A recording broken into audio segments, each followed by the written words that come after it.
आज भी अगर मोदी डरते हैं तो मान्य बहन जी मायावती से डरते हैं और किसी से डरते भी नहीं हैं। पिछड़े वर्ग के लोगों का दिमाग पीछे रहता है। कर्पूरी ठाकुर साहब को आज इन्होंने भारत रत्न दिया, उस दौरान को क्या मैं भूल जाऊंगा? जब कर्पूरी साहब ने शपथ ली थी तो इन ब्राह्मणिकल सिस्टम के लोगों ने ये नारे लगाए थे, कर्पूरी नहीं कर्पूरा है, हाथ में कैंची उस तरह है। ये आरक्षण की पुड़िया कहाँ से आई? कर्पूरी की माँ ब्याही। इन काफिरों ने, इनके बाप दादों ने, नीच कमीनों ने कर्पूरी ठाकुर साहब का मनोबल तोड़ा था। और जिस दौरान उत्तर प्रदेश में रामनरेश यादव साहब चीफ मिनिस्टर बने थे, तब इन काफिरों ने नारे लगाए थे कि रामनरेश जी वापस जाओ, डंडा लेके भैंस चराओ। तो आज क्या बीजेपी सबको सम्मान दे रही है बीजेपी, लेकिन कब कर्पूरी को दे दिया। अरे भाई बात सुनो, आप पत्रकार, चौधरी चरण सिंह को दे दिया। अरे सुनो, पत्रकार हैं, आप लोगों को ज्ञान होना चाहिए। चौधरी चरण सिंह जी को भारत का प्रधानमंत्री घोषित किया था, लेकिन उनको एक सेशन भी लोकसभा का देखने नहीं दिया है, being a prime minister of India. तो बेइज्जत कर रहे हैं कि इज्जत दे रहे हैं? ये तो आज उनकी गरज है, आज तोड़फोड़ नीति है। उस बिरादरी को लाओ, उस बिरादरी को लाओ। जो लोभी लालची लोग हैं, जो लोभी लालची लोग हैं वो जा सकते हैं। तो जब ये जीत गए बीपी सिंह, तो इन्होंने मंडल कमीशन लागू नहीं किया। अक्टूबर 1989 में सरकार बनी और इन्होंने नहीं किया। तब मान्यवर कांशीराम साहब और मान्य बहन जी ने इन्होंने बोट क्लब पर धरना दिया, सुबह 8 से 10 और शाम को 5 से 8, शाम को 5 से 8 कि मंडल कमीशन लागू करो वरना कुर्सी खाली करो, चुनावी वायदे पूरे करो वरना कुर्सी खाली करो। मेरे जैसे कार्यकर्ता ने, मैं उत्तम नगर का बासिंदा हूँ, उत्तम नगर टर्मिनल के ठीक सामने और एक बैंक ऑफ बड़ौदा होता है वहाँ पर, आर्य समाज रोड के कोने पर, हमने वहाँ पर 2-2 आदमियों से नारे लगाने शुरू किए, यही मंडल कमीशन लागू करो वरना कुर्सी खाली करो। वो जब जा कर के बीपी सिंह ने अगस्त 1990 में मंडल कमीशन को लागू करने की बात कही और जो पिछड़े वर्ग की बात कही आपने, ओबीसी की बात कही, तो वास्तव में पिछड़े वर्ग के लोगों का दिमाग पीछे रहता है।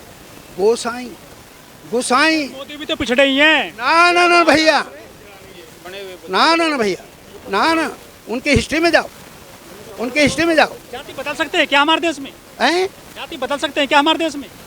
यही तो व्यथा है इस देश की कि मैं अगर किसी चमारी से पैदा हो गया, मेरा क्या कसूर है?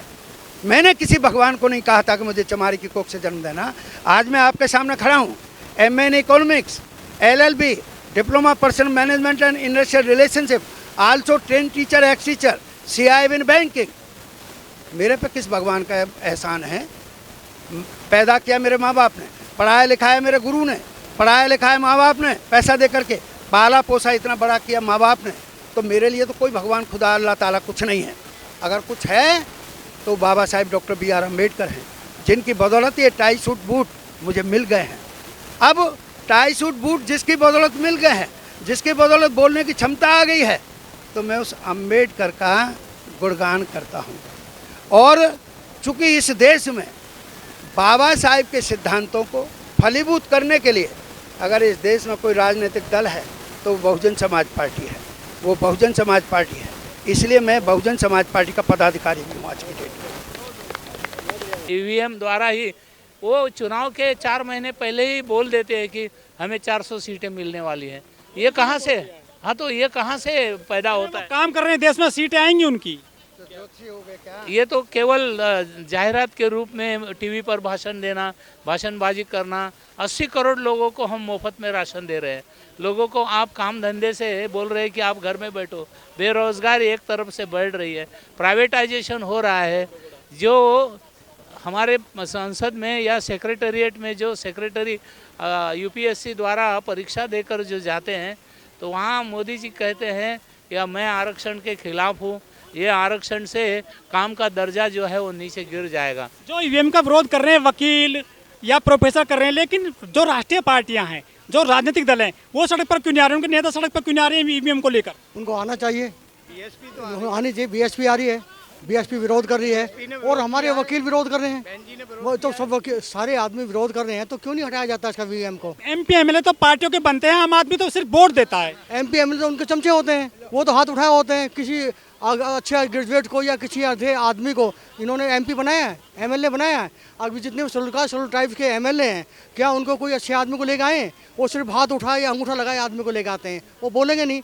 लेकिन 131 दलित सांसद तो हैं सदन में, उन्हीं को तो कह रहा हूँ मैं, वो अपनी पार्टी के उससे बंधे हुए हैं।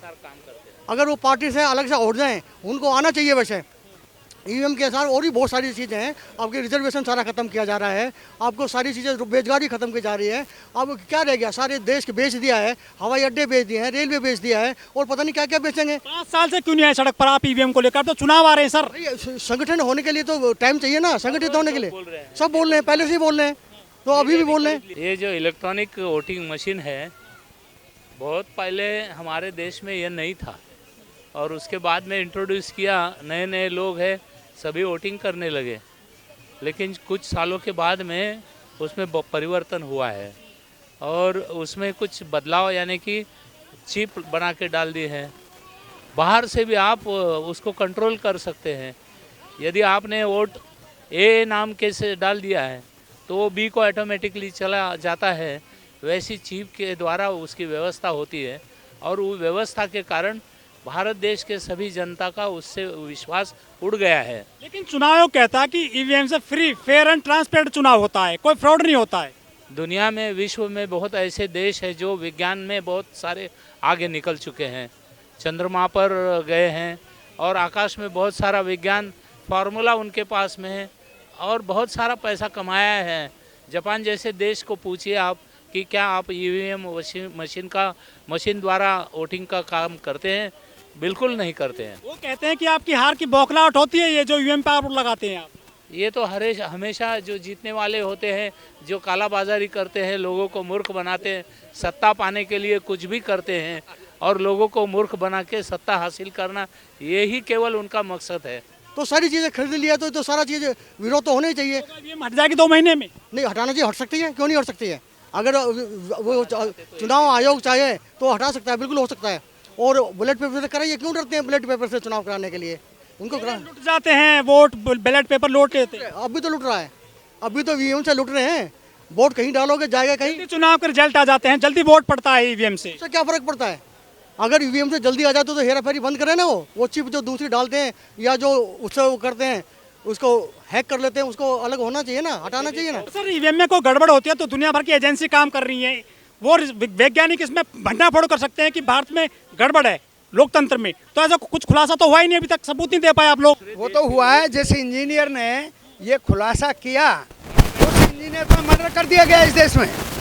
आप पत्रकार हैं, आपकी जानकारी में होना चाहिए। एक नहीं, कई हैं ऐसे लोग जिनको जेल में डाल दिया, जिन्होंने ये कहा ये मोबाइल है, जब मोबाइल हैक हो सकता है, इसमें भी चिप होती है, उसमें भी चिप है, तो जब ये हैक हो सकता है तो वो क्यों नहीं हो सकता? कांग्रेस क्यों नहीं आ रही सड़क पर? बड़ी पार्टी बताई जाती है, विपक्ष है बड़ा कांग्रेस। अरे साहब, मान्यवर कांशीराम साहब की याद दिलाता हूँ आपको। उन्होंने कहा एक सांपनाथ है, एक नागनाथ है।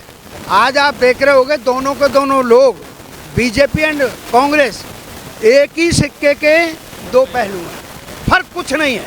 क्योंकि बाबा साहिब को, आप लोग यहाँ खड़े हो मिलेनियम पार्क में, बाबा साहिब को सबसे ज़्यादा बेइज्जत किया इस देश में तो कांग्रेस ने किया। कांग्रेस बाबा साहिब का वो नहीं लगा सकी, मूर्ति नहीं लगा सकी। बीजेपी बढ़िया काम कर रही है ना। बीजेपी कहाँ, मैंने तो पहले कहा वो नागनाथ है। सुप्रीम कोर्ट में प्रतिमा लगवा दी बाबा साहब की, तो क्या एहसान कर दिया, जब क्यों नहीं लगाई? अगर बाबूजी कांग्रेस को छोड़ करके बाहर न निकल करके आते तो बाबूजी फखरुद्दीन अली अहमद की तरह बाथरूम में ही मरे पाए जाते।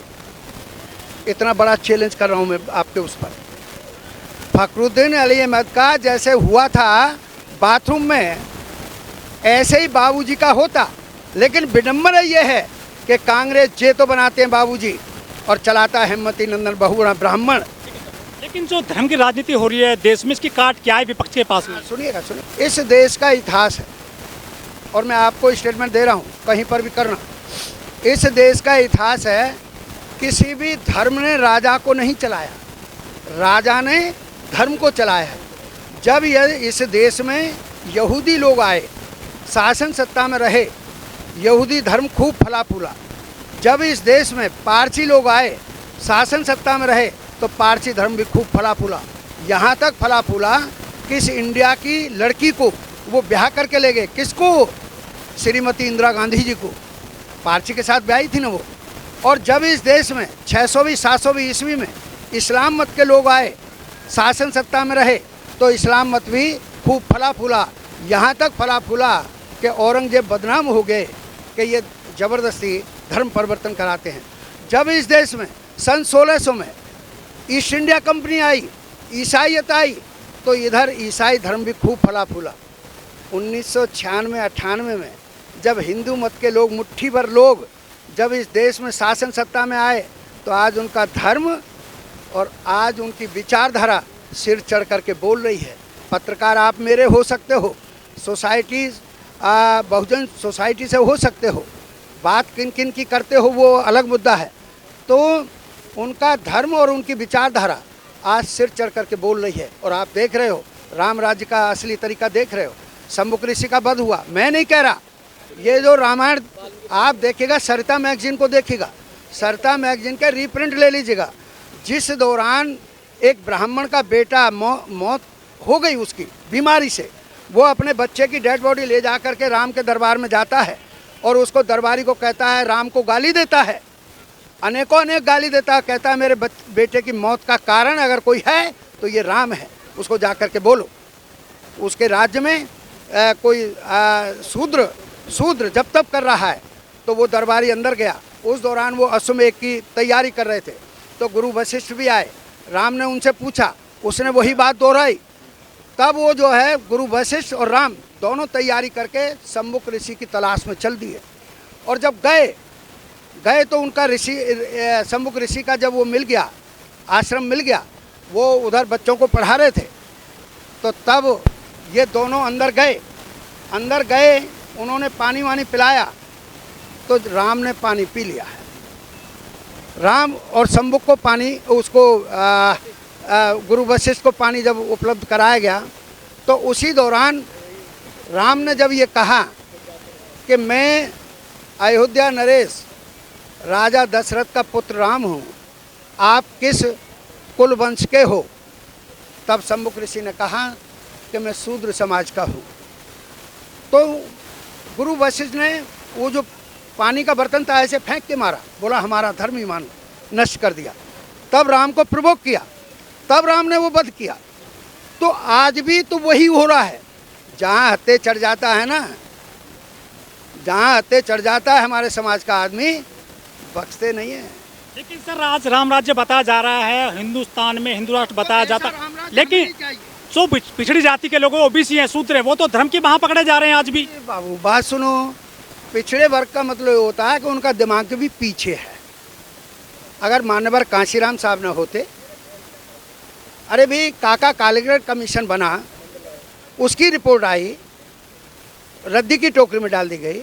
जब दोबारा हुल्लड़ हुआ सन 77-78 में, तो ये मंडल कमीशन बना, मंडल कमीशन की रिपोर्ट आ गई, इंदिरा जी ने फिर उसे बट्टे खाते में डाल दिया। आफ्टर डेथ ऑफ इंदिरा, जब ये बीपी सिंह चुनाव में लड़ रहे थे, बीपी सिंह ने अपने जो इनका इलेक्शन मैनिफेस्टो होता है उसमें ये लिख दिया कि मैं मंडल कमीशन लागू करूँगा। ठीक है, बात चलती रही। जनता बहुत भोली भाली है हमारे यहाँ की, सबसे बड़ी खामी है, भोलापन भी नहीं होना चाहिए इतना तादाद से ज़्यादा। और बहन जी तटस्थ हैं। अरे लोग कहते हैं, अब आप भी वहाँ पर बात कर रहे थे कि भाई वो लोग कहते हैं वो उनसे गठबंधन नहीं करें, वो उनसे नहीं करें। अरे बताओ, कोई भी आदमी, साधारण से साधारण आदमी ये जानता है कि जहाँ नुकसान होता हो तो मैं क्यों जाऊँगा, मैं क्यों करूँगा। जब केवल इस देश में अकेला राजनीतिक दल बसपा है जिसका राष्ट्रीय अध्यक्ष दैट टाइम माननीय कांशीराम साहब और आज की माननीय बहन जी अपने वोटर से ये कह दें कि अब की बार वोट फलां को कास्ट करना है, तो वोट हमारा ट्रांसफ़र हो जाता है। लेकिन और काफिर दलों का वोट ट्रांसफ़र हमें नहीं होता है, तो मेरी वोट तो ट्रांसफ़र हो जाती है। मैं फिर अपनी वोट दे करके उनको क्यों इंडिया वॉइस पर मैं कॉमर्शियल चैनल पर जाता हूँ, मेरे से कहा कि भाई सपा वाले तो सपा पार्टी तो आपके लिए बड़ा फ़ायदेमंद है, लाभकारी है। मैंने कहा वो अपना लाभ नहीं कर सके। लेकिन ये बड़ा सवाल ये है कि जहां बीजेपी जो है 45-40 पार्टियों के साथ चुनाव लड़ रही है, इंडिया गठबंधन में भी 25-26 पार्टियां हैं, तो बहन जी के पास ऐसी कौन सी ताकत है जो अकेले चुनाव जीत जाएगी? देखिएगा, सुनिएगा, मैं बता दूँ, हमें कुछ नहीं लेना देना। हमारी वोट 22% के करीब हैं। कहाँ 13 रह गई हैं? सुनो सुनो सुनो सुनो सुनो सुनो सुनो सुनो, मैं कुछ और आंकड़े पेश कर रहा हूँ। हमारी वोट तो 22% है, जिनमें से 11-12%, 13%, 14% रह गई हैं। यही कहना चाह रहे हो ना? तो हमारा कोटा कितना है? 22% के करीब हमारा है। 20% के करीब इस देश में इस्लाम मत का वोटर है, प्लस बैकवर्ड में भी जो कांशीराम साहब की बात समझ गए हैं, जैसे 6,743 जातियों में से मानवर कांशीराम साहब 500-600 जातियों तक पहुंच पाए और सबसे देश के सबसे बड़े प्रदेश उत्तर प्रदेश में सरकार बना दी। तो उसी पैटर्न पर जो 6,743 जातियों में से जो भी बसपा से प्रभावित होगा, उसकी वोट अगर 4 से 5% आ जाए, 52% में से। मोदी के अलावा कोई चेहरा नहीं दिख रहा है, पूरे देश में मीडिया दिखा रही है, मोदी की गारंटी चल रही है। सर कान खोल करके सुनो, आज भी अगर मोदी डरते हैं तो माननीय बहन जी मायावती से डरते हैं और किसी से डरते भी नहीं हैं।